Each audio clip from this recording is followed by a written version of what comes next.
Hi, gentlemen. Hi. We're back with our sixth installment of the Manhunt Singapore alumni interview series. Today in the Beam Artist office, we welcome, on the left, Manhunt Singapore 96-97 first runner-up Candi Kum and Manhunt Singapore 2014 finalist Razif. So, question for Candi. It's been a long while, 18 years since you competed on Manhunt Singapore 96-97. How old were you when you joined the competition, and do you still remember why you decided to join back then? Oh, it's been a while since someone asked me a question like this. I was 29, so I didn't qualify for senior manhunt. I think that's a good thing. So I have an age over the rest because of maturity, I guess. What prompted me? It was not decided by me. It happened one day when we were at Sparks where they had the hits. So me and Sorry, you were at what? Sparks. What is Sparks? Sparks is a discotheque in Yan City. Yeah. So they had the hits held there. So we were there watching, and then me and my buddy again were saying, "Wow, body like this, face like that." And then someone actually dared us. They said at least they had the guts to participate. They said, "Why don't you?" We said, "Okay, we join." So it was a truth or that kind of thing, and well, the rest is history, lah. Okay. Have you kept in touch with any of your fellow finalists from back then? Not many. Facebook is of course some, and then LVT, okay, and Willie was also my time.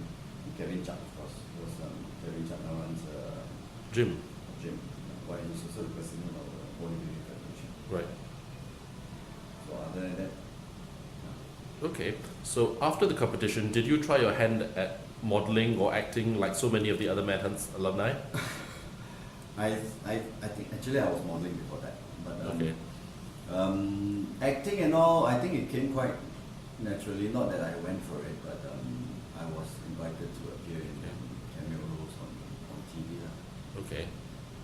So I mean, it's a hobby to me. It's not really not something I want to do full time. Okay. Are there any TV shows that people might have spotted you in? Tell us. Well, I don't know. Or any ads, maybe. It's quite a while. The ads I did are all overseas. All overseas. Yeah. If you talk about local, I did both English and Chinese drama. Maomen High, growing up, there were I think 4, 5, maybe 6 episodes. As well as Chinese drama like Santapan Yuren, and actually I don't know, too many to remember. But it's just cameo appearances. However, not extra. Okay. So since your pageant days, we hear you've moved on and found success in business entrepreneurship, and that's what you're doing these days. Can you tell us more about it and what inspired you? I don't know. I guess since one didn't pan out, we got to put food on the table in another way. Okay. So through the course of work, somehow I was ushered into being an entrepreneur. I think maybe it's because I like to give instructions rather than take instructions. Okay, that works. So tell us more about your successes or what you've been doing over the past decade or so. I think, if I may say so, I probably climbed to the highest pedestal any Singaporean can climb in terms of. I used to work in Italy for Montegrappa, and I was also the Asia Pacific Managing Director for Richmond, which is a huge luxury. The luxury, they own Cartier, Daniel Montblanc, Cartier Women, Adam, CEO, and so on and so on. Question for Razif. Right, so like our friend here, you are also an entrepreneur, and we might say a very unique one too. So as reported by the media and from our past video interviews, we know you are a parrot trainer or a parrot whisperer, so to speak, and you own the company Parrots Network. Correct. Where on earth did you get the idea from, and why parrot training? First of all, I'm just a young entrepreneur. I'm still learning a lot of stuff. I mean, compared to Candi, so far his story is really amazing. But how did Parrots Network actually started? Okay, actually it's more like a sideline kind of thing initially. Me and my partner, we are passionate about parrots, so we have our own trained birds. Okay, can do fancy tricks and things like that. So we started out going to kids' birthday parties and just wowing the crowd with the parrots, you know, their chatty, their tricks and everything like that. And then the response got good, and eventually there come a point of time where people actually ask us to train their own birds. Yeah, they keep parrots and say, hey, how can you teach me how to do the tricks like your parrot did? Can you teach my bird? So I think the first thing they ask is to whistle when they see a pretty girl, right? Then you say, it wasn't me, it was the bird. So it breaks the ice. Breaks the ice. Yeah, that's a good pick-up tactic. So why parrot training? Because you found that you were quite good at it. Yeah, eventually we started out with training like a couple of birds, other people's birds. Then we just repeat the process for many other different birds. Then with experience, our training methods really works, and we train even from the smallest budgie lovebirds to even the large macaws and everything. So word of mouth spread eventually. Singapore very small, and some of the people are keeping parrots, so it's the community, so it's very small but very close. So word of mouth spread really quickly. So that's how eventually we decided that okay, it's time to open up Parrots Network. Okay, so since you've become a finalist on Manhunt, has that brought about more awareness and publicity and business for Parrots Network? Are you getting more likes on Facebook? Are you getting more people calling you up and, hi, can you train my birdie? Okay. So first of all, the people who have my number are some of my close clients, and most people actually don't have my number at all.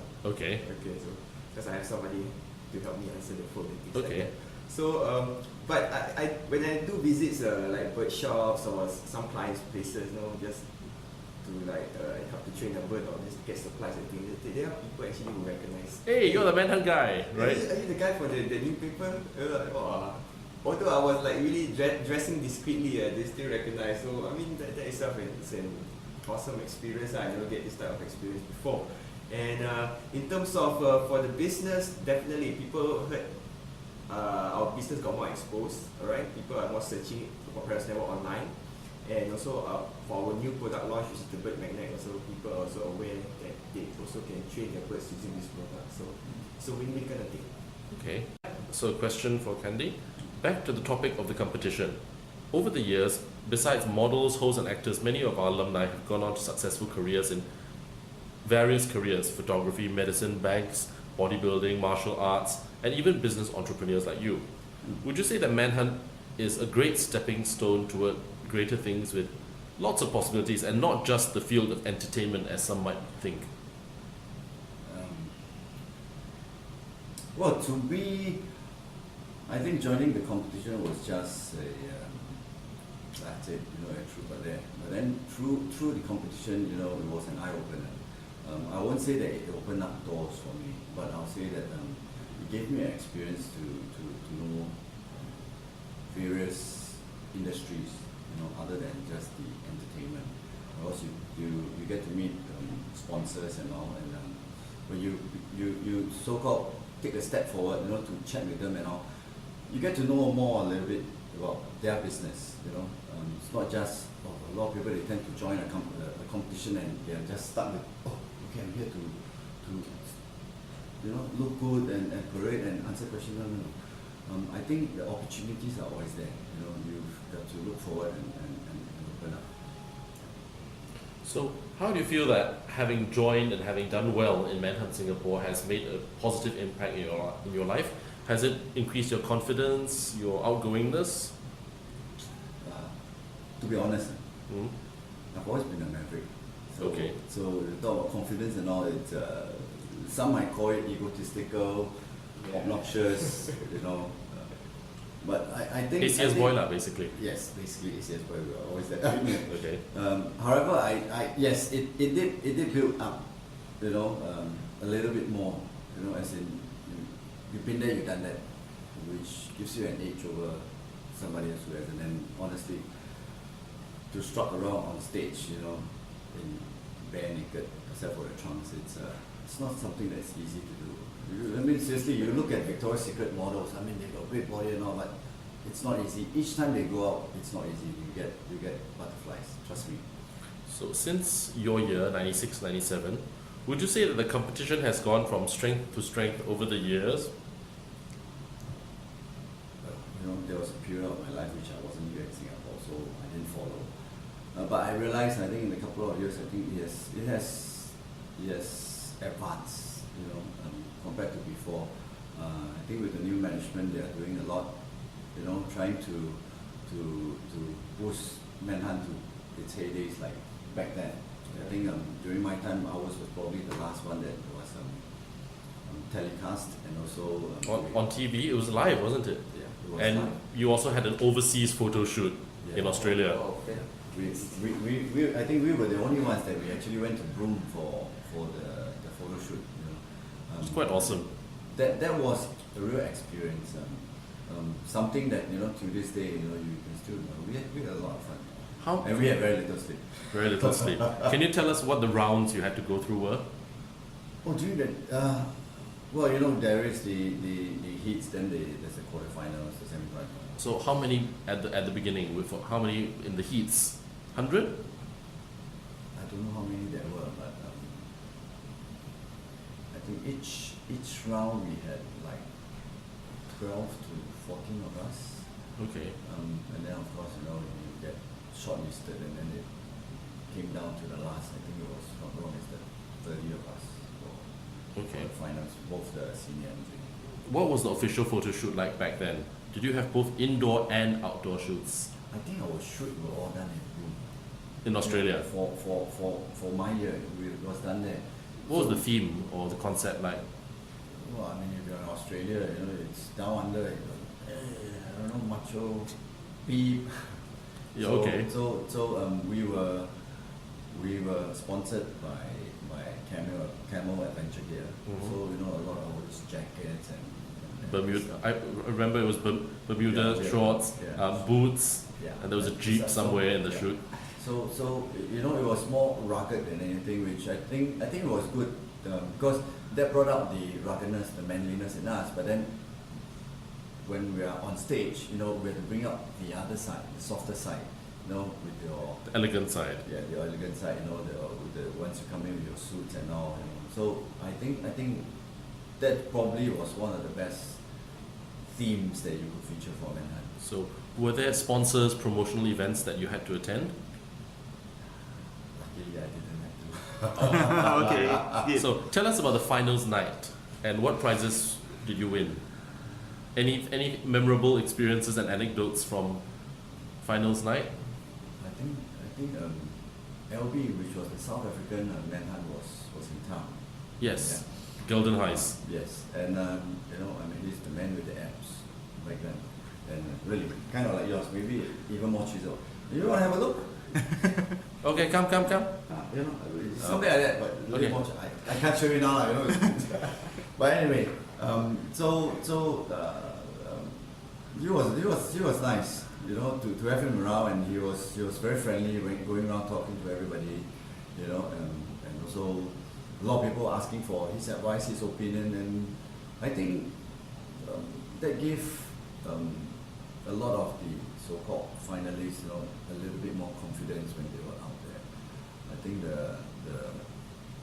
the best part was he came around asking, "Hey, any of you got this red fuel?" Which is basically for metabolism, speeding up metabolism to look more ripped. So we were like, "Hey, you don't need it," because he probably had the best abs among every each one of us. Okay. So what prizes did you win? Do you remember? $2,000 of good look hair products. That's a lot of hair gels. Yes. Okay. I think it was $1,000 of Camel Adventure Gear. I don't know what else. So, question for Razif. As we have mentioned before, many passing Manhunt alumni, such as Zach Zainal, Aaron Aziz, Imam Shah, have gone on to make names for themselves in the local and the Malaysian entertainment industry, yes? Correct. Do you have any aspirations to become an actor, whether on Channel 5 or Suria, or even Malaysia? Or Indonesia? Yeah. Wow. Bigger market. Biggest market. It's the biggest market. Honestly, it's not part of the plan. Really. It's not really part. I think. But you won't say no, right, if it But comes along? If this is a fantastic, good opportunity that's given to me, it's very hard to say no. But it depends really. Yeah. Okay.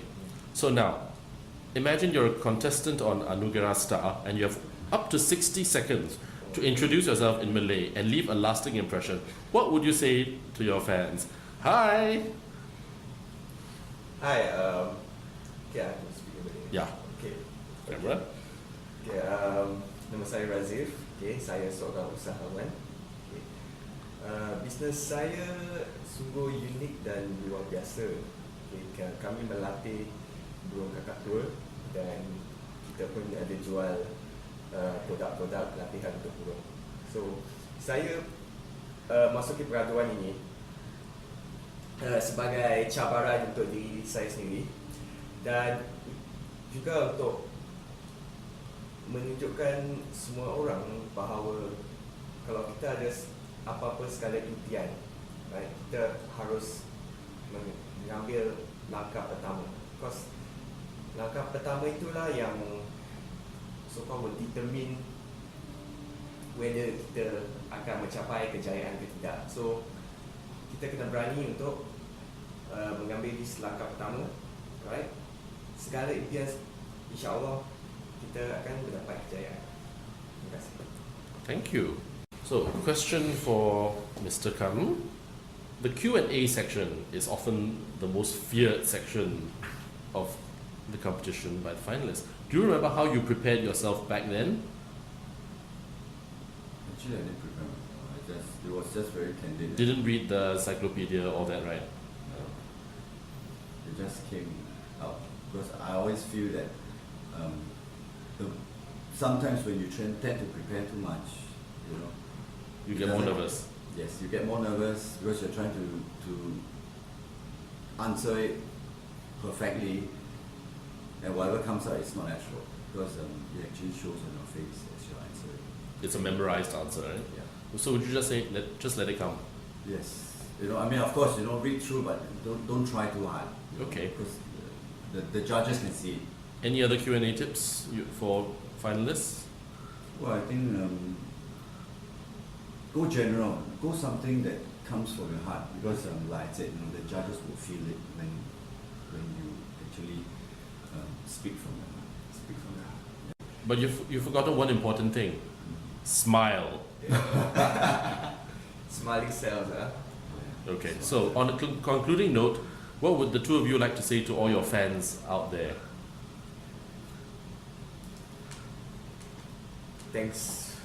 I say this for a lot of past videos, but I'm gonna say it again. Thank you guys for really supporting me. Now the next upcoming event will be the prejudging in at Sentosa Wave House. It's on the 16th of August, and it's open to public. So you guys want to see me live down there, I'll be right there. And when you are there, please say hi to me. I'm a very friendly guy, very open. So see you guys out there, right?